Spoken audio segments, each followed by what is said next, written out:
Fala galera, beleza?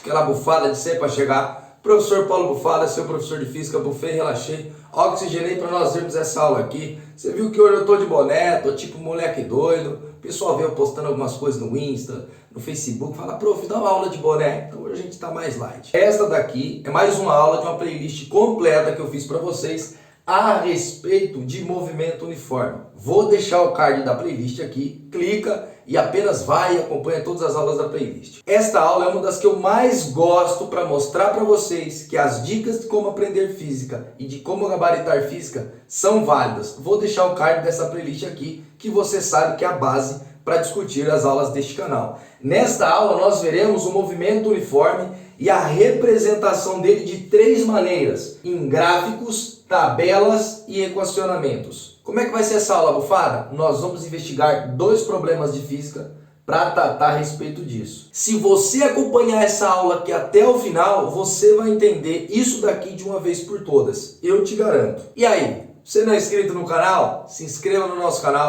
ative as notificações, fica por dentro do que o bufada aqui tá fazendo de melhor para você. Quer saber como essas aulas são preparadas? Instagram e Facebook. paulobufada.física. É isso daí. Merchan Flete, blá blá blá. Vamos para a aula de hoje. Por que eu preparei essa aula para você? Para você aprender de uma vez por todas que gráficos, tabelas e equacionamentos, quando envolvem o movimento uniforme, serão formas diferentes de abordarmos o mesmo fenômeno físico. Acompanhe agora os problemas que nós iremos investigar. Pega o seu lápis, a sua borracha, o seu papel e faz junto comigo. Você sabe, quando eu faço, parece fácil. Quando você tenta fazer sozinho, às vezes as coisas podem complicar. Acompanhe a leitura do problema comigo. Analise o gráfico a seguir, que se refere ao movimento uniforme. Agora, responda as questões. A. Qual é o espaço inicial do móvel? B. Qual é a velocidade escalar? C. Qual é a função horária do movimento? D. É possível dizer se a trajetória é retilínea apenas observando o gráfico? E. O movimento é progressivo ou retrógrado? Bora resolver esse problema comigo. Deixei montado aqui para nós, tá? O gráfico que o exercício apresenta. Vou tentar escrever a partir deste gráfico, a função horária, tudo certinho da maneira que vocês sabem que o bufada fala.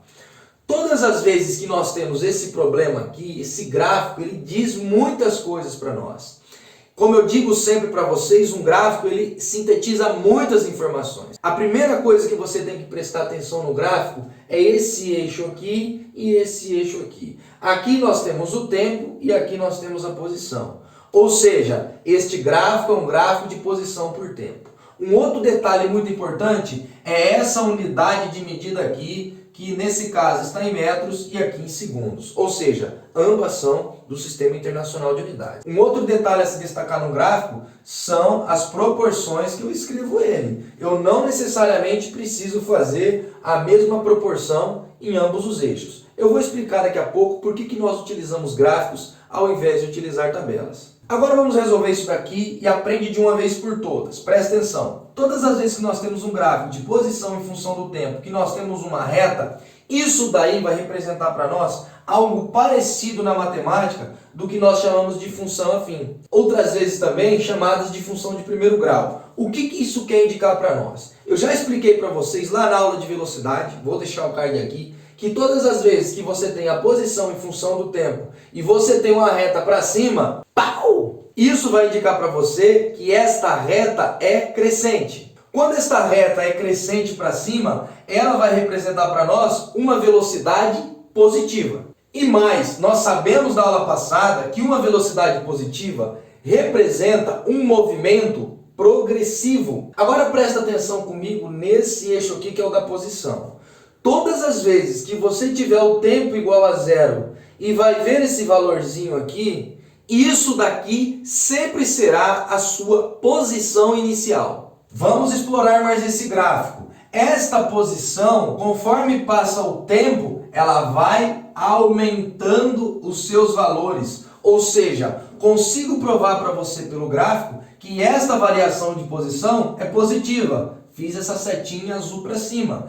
Essa daqui é a posição que nós temos no início e essa daqui, representada no gráfico, é a nossa posição final. Quando essa variação de posição é positiva, nós sabemos que o movimento é progressivo. Então, com este gráfico aqui, a gente já explorou uma série de detalhes. Eu vou fazer com vocês agora a construção dessa tabela e a construção do que nós chamamos de função horária. O exercício perguntava na letra A qual que era a posição inicial. Nós já vimos que é 20 metros. Aí ele pergunta para nós qual é a velocidade. Nós sabemos que o equacionamento para a velocidade é esse daqui. É a fórmula, prof. Então vamos analisar ela. A posição final que nós temos no gráfico, que eu já passei aqui para a tabela, é 60. 60 menos. A posição inicial, 20, que está aqui no gráfico, 20. Agora vamos calcular a variação do tempo. Quando a posição é 60, o tempo vale 5. O tempo inicial vale 0. Agora vamos resolver essa conta. 60 menos 20 costuma dar 40. 5 menos 0, 5. 40 dividido por 5 dá 8. Ou seja, esta velocidade média vai ser igual a mais 8 metros por segundo. Agora presta atenção. Esse sinalzinho de mais aqui também indica para nós que o movimento ele é progressivo. Um outro detalhe que eu deixei passar é que quando nós temos essa reta aqui, ela vai indicar para nós que a velocidade é constante. Após encontrarmos o valor da velocidade e diagnosticarmos que o movimento é progressivo, nós iremos então escrever a função horária da posição no movimento uniforme, que você tanto diz e a chama de sorvete. Aí eu falei a respeito disso na aula passada, que não importa muito o nome disso daqui. Você tem que saber usar e o porquê que se usa isso na física. Aí algumas pessoas me criticaram no meu Facebook, no meu Instagram. Aí eu fiz o seguinte, então eu vou escrever isso daqui ao estilo bufada. Isso mesmo, ao meu estilo. Eu digo para você o seguinte, quer lembrar disso daqui? Aprenda. Se sorrir, você transbordará. É isso mesmo. É uma frasezinha que eu criei para você que gosta de frasezinhas ou musiquinhas para tentar lembrar na hora da prova. É isso mesmo. Se você pediu, o Bufada criou. Agora vamos para a aula. Vamos voltar para isso daqui. Então, como que eu escrevo uma função horária? Eu já falei para vocês que para escrever uma função horária, nós não substituímos o valor de S de T e também de T. Ou seja, para escrever a função horária, nós precisamos saber a posição inicial, o sentido e o valor da velocidade. Agora ficou fácil. A posição inicial eu tenho que é 20, o sinal de mais, porque o movimento é progressivo, o valor da velocidade, que é 8, e por fim a gente copia o valor do tempo. Tá aqui, é simples assim, a gente escreve uma função horária desta maneira. Aí na letra D ele pergunta se é possível dizer alguma coisa a respeito da trajetória vendo este gráfico.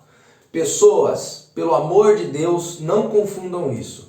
Isso daqui é um gráfico de posição por tempo. Ele não indica nada a respeito da trajetória, tá bom? E como eu disse para vocês, agora eu vou mostrar a relação da tabela, tá bom? Como que nós escreveremos essa tabela, prof? Você pode escrever essa tabela de duas formas. Você pode pegar esse gráfico, interceptar os pontos do tempo de acordo com as posições, ou você pode utilizar essa função horária. Eu vou utilizar essa função horária. E como é que a gente utiliza ela? A posição, quando o tempo for igual a 1 segundo, no lugar do T, eu vou colocar 1. 20 mais 8 vezes 1, que é 8. 20 mais 8, 28. Quando o tempo for 2 segundos, eu vou colocar ele no lugar do T. 2 vezes 8, 16. Mais 20, 36.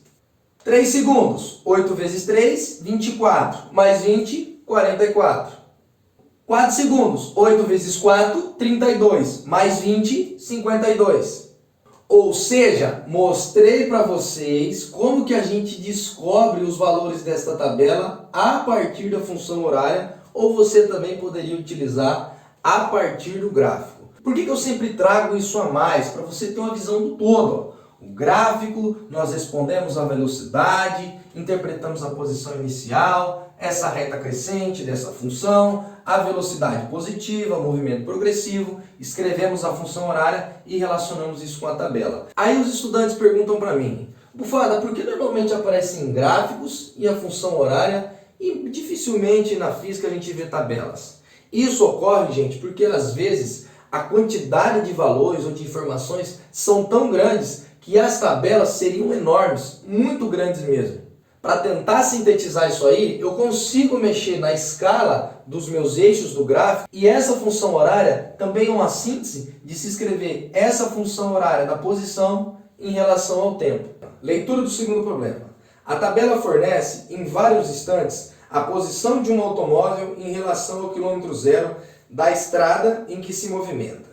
Temos aí uma tabela com o tempo em horas e a posição em quilômetros. A função horária que nos fornece a posição do automóvel com as unidades fornecidas é A, 200 mais 30t, B, 200 menos 30t, C, 200 mais 15t, D, 200 menos 15t e 200 menos 15t ao quadrado. Agora chegou o momento do seguinte, nós escreveremos a função horária a partir dos valores da tabela. Um detalhe que eu quero frisar com vocês agora é que o tempo não está de acordo com o sistema internacional. Ele está em horas e a posição está em quilômetro, porque nós também podemos encontrar valores de velocidade em quilômetro por hora. Na aula passada eu disse para vocês que uma função horária ela pode ser representada tanto com os valores do SI, que é metro e segundo, como em outros valores que nós temos usuais, quilômetro e hora. Então vamos resolver essa situação. Quando a posição é inicial, o tempo vale zero nesse caso, que é o tempo inicial. E essa posição é 200. Então no lugar do S0, nós colocaremos 200. Agora, presta atenção no valor da posição. O tempo vai aumentando e a posição desse objeto vai diminuindo. Ou seja, ele está no sentido decrescente. Ou seja, esse movimento aqui, o Bufala já sabe que é um movimento retrógrado. E como nós resolveremos o valor da velocidade? O valor da velocidade, nós utilizaremos este equacionamento. Nós podemos encontrar o valor da velocidade aqui para qualquer intervalo de tempo pela variação da posição, porque ele vai indicar uma velocidade constante. No entanto, nós chamamos de tempo inicial aonde é o zero e a posição inicial aonde é 200 km. Só numa relação que eu vou escolher aqui, o meu tempo final vai ser 10 e a minha posição final vai ser 50. Agora eu vou substituir os valores aqui. A minha posição final, 50. Não confunda o seguinte, esse sinal de menos já é da equação. 200, que é a posição inicial, dividido por 10 menos 0.